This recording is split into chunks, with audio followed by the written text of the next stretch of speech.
Bagaimana pemirsa Metro TV melihat masalah ini? Kita saat ini sudah terhubung dengan pemirsa Metro TV di Bekasi, Jawa Barat. Ada Pak Ondo Silitonga. Pak Ondo, selamat pagi Pak. Selamat pagi Bung Leo, selamat pagi Bung Arif Suditomo. Selamat pagi Pak Ondo. Silakan Pak Ondo, pendapat Anda Pak, bagaimana Pak? Iya, ini saya bilang tipu sani ya, tipu sana, tipu sini. Pemerintah ditipu, calon penerima ditipu. Ini sebenarnya terlambat. Sebenarnya kalau menggunakan aplikasi dengan memasukkan NIK, itu akan terlihat pekerjaannya PNS apa bukan.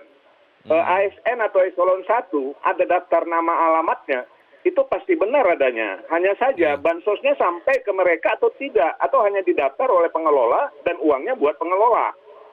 Saya yang tidak layak menerima pernah mendapat bansos zaman menteri yang korup itu, dapat beras Indomie. Kemudian saya bilang, kok saya dapat?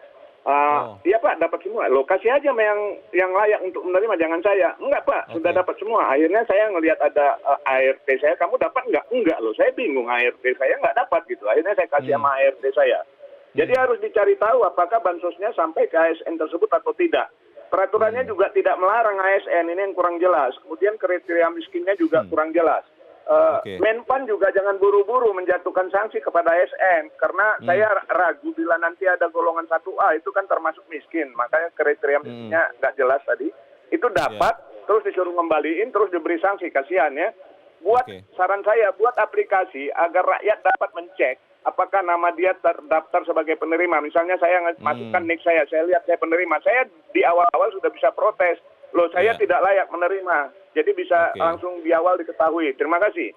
Terima kasih Pak Ondo Silitonga di Bekasi, Jawa. Terima kasih pemirsa, Anda masih bersama kami di Editorial Media Indonesia. Kita di bagian akhir dari diskusi kita. Mas Arief, tadi ada usul dari Pak Ondo. Sebetulnya kalau sistem dipakai lalu memasukkan NIK, di situ kan langsung ketahuan sebetulnya dia ASN atau tidak. Kalau bicara kita penerima salah bansos ini yang ASN, bagaimana Mas? Ya, saya pikir itu merupakan salah satu hal yang seharusnya memang sudah terjadi lama ya, tapi kenyataannya kan tidak. Masuk juga 31.624 bocor itu kan saya sanksi. Itu karena apa namanya sistem gitu ya. Sistem yang pasti ada orang gitu ya? di balik itu. Jadi saya berpikir pertama kita harus apresiasi sama Ibu Risma ya, bahwa dia berani mengungkap problema yang dia sendiri hadapi karena DTKS itu datang dari Kementerian Sosial. Tapi Mas, kalau itu dilakukan, tadi kan ada usulan juga, jangan langsung hukum misalnya ASN untuk Pak Cahyo, Menpan RB, karena bisa jadi bukan ada moral hazard, tapi ada kesalahan di sistem di situ. Bagaimana Mas?